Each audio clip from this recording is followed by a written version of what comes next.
Empleado destrozó al jefe durante 45 minutos sin saber que lo tenía sentado a su lado, y el final fue devastador.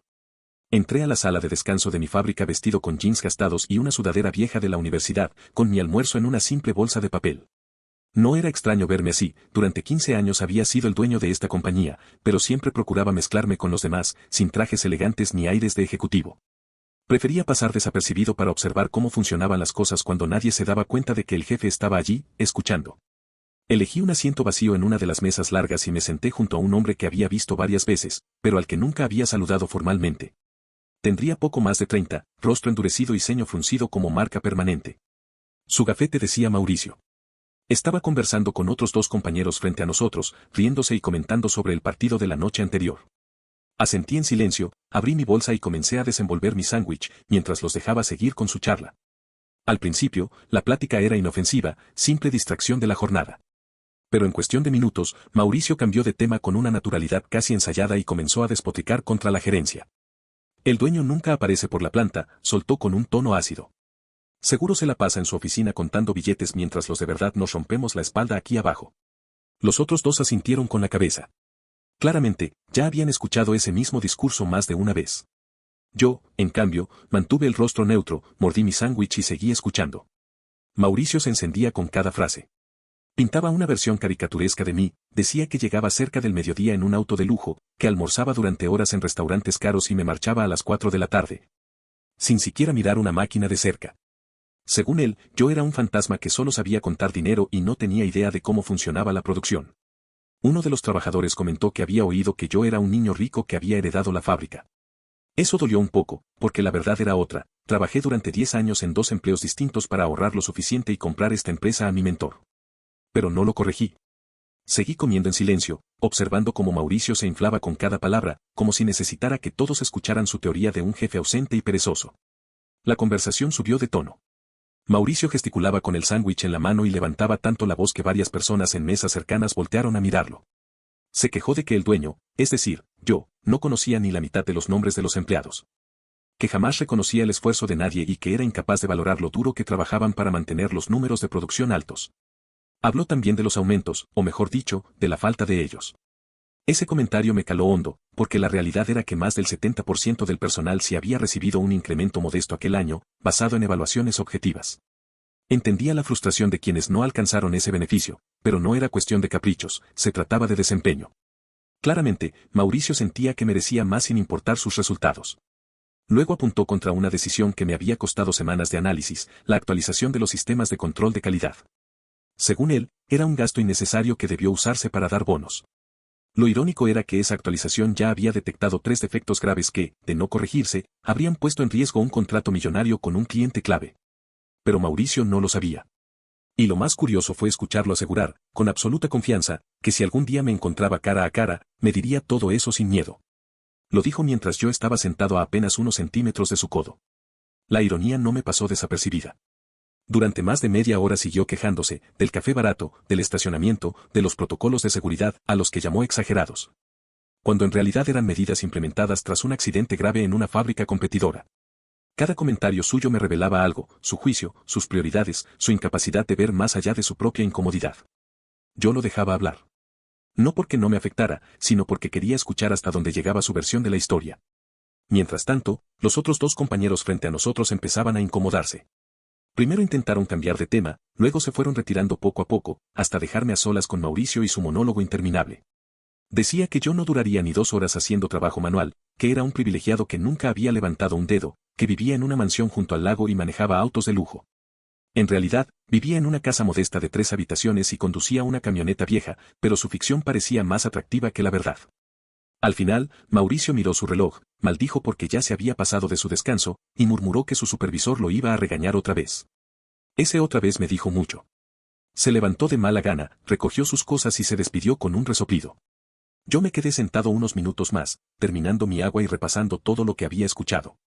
Algunas de sus quejas tenían base real y ya estaban en mi lista de mejoras, pero la mayoría eran exageraciones, suposiciones sin fundamento o simples excusas. Cuando me levanté, saludé a varios trabajadores en el pasillo. Muchos me respondieron por mi nombre, lo cual contrastaba con lo que Mauricio aseguraba, que yo era invisible y desconocido. Al llegar a mi oficina, me encontré con Lucía, mi gerente de operaciones, esperándome con los reportes semanales de producción. Me preguntó cómo había ido mi almuerzo. Muy educativo, respondí, con una media sonrisa. Le pedí que sacara el archivo de un empleado llamado Mauricio y lo trajera a mi escritorio junto con las evaluaciones recientes de su supervisor. Lucía arqueó una ceja, sorprendida, pero no preguntó nada. Solo asintió y se fue a buscarlo. Mientras esperaba a que Lucía regresara con el archivo, abrí el sistema de recursos humanos y revisé yo mismo los registros de Mauricio. Tal como había mencionado en el almuerzo, llevaba unos 8 meses en la empresa. Su asistencia era decente, apenas 2 ausencias registradas. Pero al mirar sus evaluaciones de desempeño, la imagen que vendía en la sala de descanso se desmoronaba.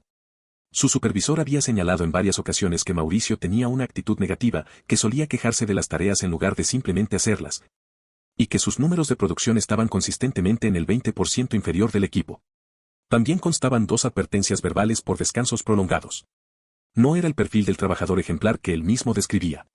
Lucía volvió con el archivo físico y se sentó frente a mí. Me dijo que ya tenía en la mira a Mauricio desde hacía unas semanas, porque su supervisor estaba documentando problemas en caso de tener que iniciar un plan formal de mejora de desempeño. Le conté lo que había escuchado en el almuerzo y ella frunció el ceño, como si confirmara algo que ya intuía. Le pedí que organizara una reunión con Mauricio y su supervisor para esa misma tarde, y que dejara claro que era obligatoria. También le pedí que asistiera a ella misma, porque quería un testigo en la conversación. Lucía asintió sin dudarlo. Sabía que ese tipo de encuentros podían torcerse si no había alguien más tomando nota de lo que se decía. La reunión se fijó para las 3 de la tarde, en una sala de conferencias cercana a mi oficina. Llegué unos minutos antes y encontré a Héctor, el supervisor de Mauricio, ya esperándome. Héctor llevaba más de una década en la compañía, era uno de los líderes más confiables que tenía, firme, justo, alguien que sabía equilibrar productividad con respeto. Le pregunté directamente por Mauricio y suspiró con un gesto resignado. Me confesó que temía que esto pasara tarde o temprano. La actitud del empleado había empeorado en los últimos meses, parecía convencido de que las reglas no se aplicaban a él, de que merecía un trato especial aunque sus resultados fueran mediocres. Héctor me contó que había intentado darle retroalimentación clara, incluso ofrecido capacitaciones adicionales. Pero Mauricio siempre respondía con excusas o con un aire de superioridad que terminaba frustrando cualquier esfuerzo. Minutos después, Lucía entró acompañando a Mauricio. Su expresión lo decía todo, estaba molesto, confundido y visiblemente incómodo. Reconocía a Héctor, pero a Lucía y a mí nos miraba como completos desconocidos. Se sentó frente a nosotros, cruzó los brazos y preguntó con tono impaciente de qué se trataba, porque tenía que regresar a su estación. Antes de que Héctor pudiera responder, levanté la mano. Déjame presentarme, dije, mirándolo directo a los ojos. Soy Andrés, el dueño de esta empresa. Vi cómo su rostro se transformaba en cuestión de segundos, primero irritación, luego desconcierto y finalmente un pánico evidente. La sangre pareció huir de su cara. Abrió la boca varias veces, pero ninguna palabra salió. Dejé que el silencio se alargara. A veces, unos segundos de incomodidad dicen más que cualquier discurso. Hoy tuve un almuerzo muy interesante, continué con calma. Escuché, de primera mano, lo que uno de mis empleados piensa de mí y de mi liderazgo. Mauricio balbuceó algo parecido a una disculpa, pero lo interrumpí. No quiero disculpas. Quiero hechos. Cuéntame sobre tu desempeño en estos 8 meses.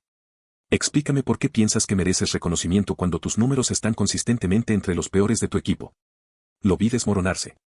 Sus palabras se volvieron incoherentes. Buscó ayuda en Héctor, pero él se mantuvo en silencio, brazos cruzados, esperando. Saqué su archivo y empecé a repasar punto por punto, comparando lo que había afirmado en el almuerzo con lo que realmente estaba documentado. Sus quejas de nunca recibir reconocimiento contrastaban con las pocas, pero existentes, notas positivas que Héctor le había dejado cuando hacía bien su trabajo. Su presunta asistencia perfecta se desmoronaba con las 2 ausencias registradas y los reportes de descansos prolongados. Su supuesto esfuerzo extraordinario quedaba en entredicho con sus bajos números de producción. ¿Cómo explicas esta diferencia entre lo que dices y lo que está aquí escrito? Pregunté finalmente.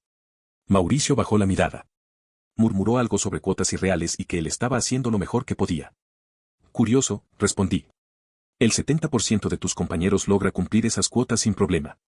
Tal vez el estándar no sea el problema. Héctor intervino con voz firme, recordó que le había ofrecido entrenamiento adicional varias veces, pero Mauricio siempre lo rechazaba, diciendo que ya sabía hacer el trabajo. Yo asentí. Eso mismo escuché hoy en el almuerzo. ¿Que piensas que eres el que más trabaja? Que yo soy un incompetente. Que jamás he tocado una máquina.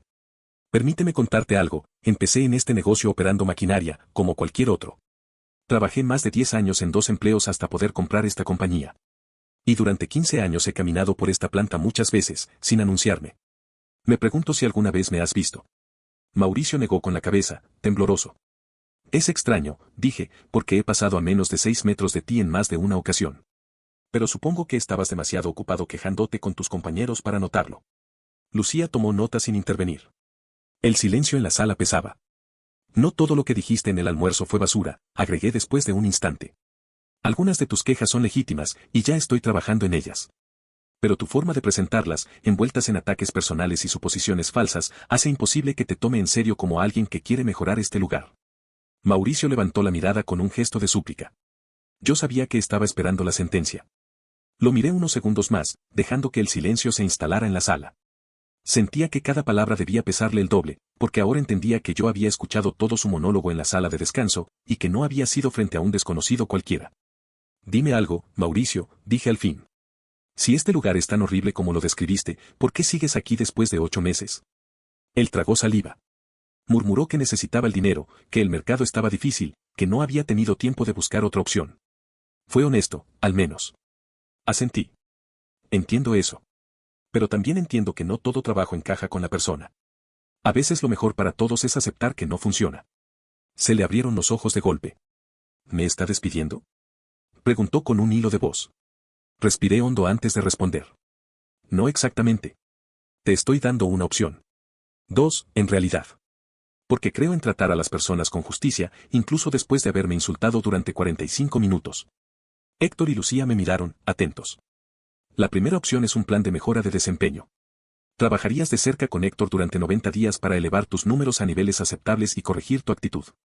Si cumples con los objetivos, te quedas. Si no, tu contrato termina. Mauricio apretó los labios, nervioso. La segunda opción, continué, es renunciar hoy. Recibirías 2 semanas de indemnización y una referencia neutral, en la que solo se confirmarían tus fechas de empleo. El silencio se volvió pesado. Tienes 5 minutos para decidir, concluí. Ni más, ni menos. Lucía revisaba su teléfono con calma, Héctor observaba un punto fijo en la pared. Yo, en cambio, me dediqué a estudiar a Mauricio. Podía ver cómo calculaba en su mente, sopesando lo económico contra lo emocional, la humillación de quedarse bajo mi mirada o la incertidumbre de salir a buscar otro empleo. Pasaron los 5 minutos. ¿Cuál es tu decisión? Pregunté. Se aclaró la garganta, evitando mis ojos. Me voy. Tomó el paquete, dijo al fin. Asentí despacio. Está bien. Lucía preparará el papeleo. Él suspiró, como si soltara un peso enorme. Yo lo miré directo a los ojos. Espero que hayas aprendido algo de todo esto. Por primera vez desde que entró a la sala, Mauricio sostuvo mi mirada. Aprendí a no juzgar a la gente sin conocerla, dijo en voz baja. Y que debería haberme concentrado en mi trabajo, en lugar de criticar a los demás. Esa respuesta, aunque tardía, sonaba genuina. Eso es un buen comienzo, le respondí. Y aunque no lo creas, te deseo lo mejor. Ojalá encuentres un lugar donde encajes mejor y donde puedas demostrar lo que dices que tienes para dar. Lucía lo acompañó a firmar los documentos de salida. Héctor y yo nos quedamos en la sala. Lamento no haber cortado esto antes, me dijo, con gesto serio. Pensé que podía enderezarlo. Negué con la cabeza. Hiciste lo correcto al documentar todo. Eso es lo que nos permitió manejar la situación con claridad. Héctor asintió. ¿Quiere que le diga a mi equipo lo que pasó? Lo pensé unos segundos. Sí. Pero mantente en los hechos. Nada de ponerse a la defensiva. Explícales que visito la planta regularmente, que me importan las condiciones de trabajo, y que estoy abierto a recibir retroalimentación, siempre y cuando se haga de forma profesional. Entendido, dijo. Lo dejé marcharse y me quedé solo en la sala de conferencias. El silencio me dio espacio para reflexionar. Una parte de mí estaba molesta por la falta de respeto de Mauricio, pero otra parte lo entendía, había construido una narrativa falsa para justificar su insatisfacción. Tal vez para él era más fácil culparme que mirarse en el espejo. Esa misma tarde reuní a mi equipo de gestión. No quería que lo ocurrido con Mauricio se convirtiera solo en un episodio incómodo, sino en una oportunidad de aprendizaje para todos. Les conté con detalle lo que había escuchado durante el almuerzo, su monólogo interminable y la reunión que acabábamos de tener. Les pedí su opinión sincera, incluso si eso significaba señalar errores míos. Mi jefe de producción fue el primero en hablar. Dijo que, aunque la percepción de Mauricio era exagerada y llena de suposiciones, algo de cierto había en la sensación de distancia entre la dirección y los trabajadores. Propuso que mis recorridos fueran un poco más visibles, no solo observando en silencio, sino también conversando con la gente. Mi directora de recursos humanos sugirió implementar reuniones generales periódicas donde cualquier empleado pudiera plantear preguntas o inquietudes directamente. Si no damos un canal claro, ellos inventan sus propias historias, comentó con razón. El director financiero intervino después. Señaló que el trimestre había sido sólido en resultados y que podríamos adelantar algunas mejoras de infraestructura que los empleados pedían desde hacía tiempo, como la repavimentación del estacionamiento o cambios en la sala de descanso. Tomé nota de todo. No me molestaba admitir que había aspectos por mejorar, de hecho, la verdadera lección era entender que una crítica mal expresada podía contener, en el fondo, una preocupación válida. En las semanas siguientes, me propuse cambiar algunas cosas. Empecé a recorrer la planta con más frecuencia, saludando a los trabajadores por su nombre, presentándome con quienes no me conocían. Algunos se ponían nerviosos al hablar conmigo, pero otros lo agradecían y aprovechaban para contarme pequeños detalles de su trabajo diario. También lanzamos las reuniones generales mensuales. Al principio casi nadie se animaba a hablar, pero poco a poco empezaron a perder el miedo y las conversaciones fueron haciéndose más útiles. Descubrí que, cuando los empleados ven que alguien los escucha de verdad, se atreven a compartir ideas que mejoran la operación. Hicimos cambios concretos, repavimentamos el estacionamiento, mejoramos el café de la sala de descanso. Y establecimos un programa de reconocimientos trimestrales con pequeños bonos para quienes se destacaban en producción o en compromiso. Ninguna de estas medidas era revolucionaria, pero demostraban que escuchábamos y actuábamos. Mientras tanto, la historia de Mauricio corría por la fábrica como fuego en pasto seco. Cada quien la contaba a su manera, algunos decían que lo había despedido en el acto frente a todos, otros que lo humillé públicamente en la sala de descanso. La mayoría de las versiones eran exageradas, pero no me preocupaba corregirlas. El mensaje central se entendía, no conviene hablar sin pensar, porque nunca sabes quién puede estar escuchando. Con el tiempo, varios empleados me comentaron, entre bromas, que la fábrica funcionaba mejor desde que Mauricio se había ido. No mencionaban su nombre, pero todos sabíamos a quién se referían. Un nuevo trabajador ocupaba su lugar en la línea de ensamblaje, y sus compañeros lo describían como alguien con buena actitud y sólidos resultados. Era un recordatorio de que, a veces, restar una voz negativa es sumar para todo un equipo. Yo también había aprendido algo valioso, mi costumbre de observar en silencio me ayudaba a conocer la realidad sin filtros, pero también dejaba espacio a rumores y percepciones erróneas. Encontrar el equilibrio entre cercanía y autoridad no era fácil, pero era un reto que debía asumir si quería ser un mejor líder. Pasaron los meses y el incidente con Mauricio se convirtió en una especie de leyenda dentro de la fábrica. Los nuevos empleados la escuchaban como un cuento de advertencia, cuidado con lo que dices y con quién lo dices, porque podrías estar hablándole al mismísimo dueño sin saberlo. Había versiones de todo tipo. Algunos juraban que lo eché en el acto frente a toda la sala de descanso, otros que lo humillé públicamente en medio de la planta. Nada de eso era cierto, pero tampoco me esforcé en corregirlo. Lo importante era el mensaje central, uno no debería construir narrativas sobre alguien sin pruebas, ni desperdiciar energía culpando a los demás en lugar de mejorar su propio desempeño. Un día, 6 meses después, volví a sentarme en la misma sala de descanso. Esta vez lo hice con un grupo distinto, trabajadores de la línea B, la misma donde Mauricio había estado. La charla era ligera, entre bromas y comentarios de la jornada, cuando uno de ellos mencionó lo bien que les iba con el nuevo compañero. Nada que ver con el anterior, dijo otro, riendo.